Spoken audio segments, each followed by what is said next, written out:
তোমাদের মাঝে মাঝে প্রশ্ন, ভাই কয় ঘন্টা পড়বো? অ্যাডমিশনের পোলাপানরা বেশি এই প্রশ্ন করে, ভাই অ্যাডমিশনে কয় ঘন্টা পড়া লাগবে? এটা না একটা মানে ভুল প্রশ্ন। আর এর যদি কেউ উত্তর দেয় সেটা উত্তরটাও ভুল হবে। কারণ আমি পড়ছি 5 ঘন্টা, সাপোজ যে আমার দিনে 5 ঘন্টা পড়ে লাভ হয়, আমি 5 ঘন্টা পড়ে আমার পড়া হয়ে যায়। তুমি 5 ঘন্টা জায়গায় 10 ঘন্টা পড়লেও হয় না। তাহলে তোমার সাথে আমার কি মিল হবে? আমি মনে করো রাত জেগে পড়তে পারি, তুমি রাত জেগে পড়তে পারো না। তাহলে তোমার এখন আমি যদি বলি রাত 2টা পর্যন্ত পড়তে হবে, তো তুমি রাত 2টা পর্যন্ত মানে জায়গায় থাকতে পারতেছো না, চোখ ভেঙে নিয়ে আসতেছে, হ্যাঁ টেবিলে বাড়ি খাচ্ছ, কিন্তু তারপরে তুমি বসে আছো রাত 2টা পর্যন্ত সজাগ বসে আছো। ঠিক আছে, ওই পড়াই লাভ হবে? ওই পড়াই লাভ হবে? তো ব্যাপারটা হচ্ছে কি, তোমার সাকসেসের পথটা তোমার খুঁজে নিতে হবে। আমরা অনেক সময় এইভাবে মোটিভেশন দিই যে তোমার মা বাবার জন্য তোমার চান্স পাইতে হবে। ঠিক আছে, মা বাবার জন্য, তোমার পরিবারের জন্য, হ্যাঁ তোমার এই যে এরকম চান্স পাইতে হবে। একটা জিনিস চিন্তা করো, তুমি মুখস্থ পড়া তোমার মাথায় থাকে না। ঠিক আছে, মুখস্থ পড়া তোমার মাথায় থাকে না। বা চিন্তা করো, আমি রিভার্সে চিন্তা করি, তুমি ম্যাথই বোঝো না, ম্যাথ তোমার ভালোই লাগে না। ঠিক আছে, ম্যাথ মানে বই দেখলেই তোমার অ্যালার্জি শুরু হয়ে যায়।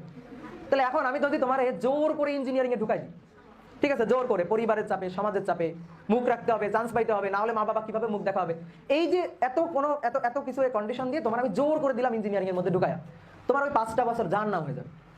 বুঝতে পারছো? 5টা বছর বিলিভ মি তোমার জাহান্নাম হয়ে যাবে। ইঞ্জিনিয়ারিং পড়া এত সহজ না।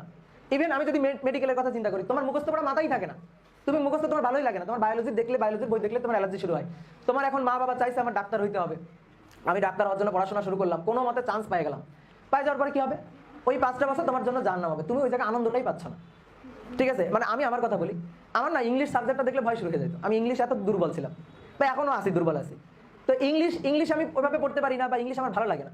এখন কেউ যদি আমার রাজশাহী ইউনিভার্সিটিতে মনে করো ইংলিশ সাহিত্যে ভর্তি করে দেয়, ঠিক আছে, তো আমার অবস্থাটা কি হবে? হ্যাঁ, আমি তো ওইখান থেকে ছেড়ে দেবো কান্দিবাসী বলে বের হয়ে যাবো, তাই না? তো এই কারণে তোমরা হচ্ছে কি একটা জিনিস করবে, নিজের দায়িত্বটা নিজে নিয়ে নেবা।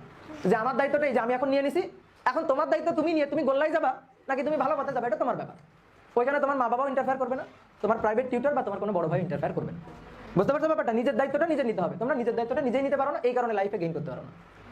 নিজের দায়িত্বটা যখনই তুমি নিজে নিতে শিখবা, তখন তুমি নিজে বুঝতে পারবা তোমার কোনটা দরকার, তুমি কি পড়বা, তুমি কি খাবা, তোমার কয় ঘন্টা ঘুমানো লাগবে, তোমার কয় ঘন্টা পড়া লাগবে, তোমার কয় ঘন্টা মোবাইলে ফেসবুকিং করা লাগবে, এটা তুমি তোমার ডিসিশনটা তুমি নিবা, নিজে নিবা।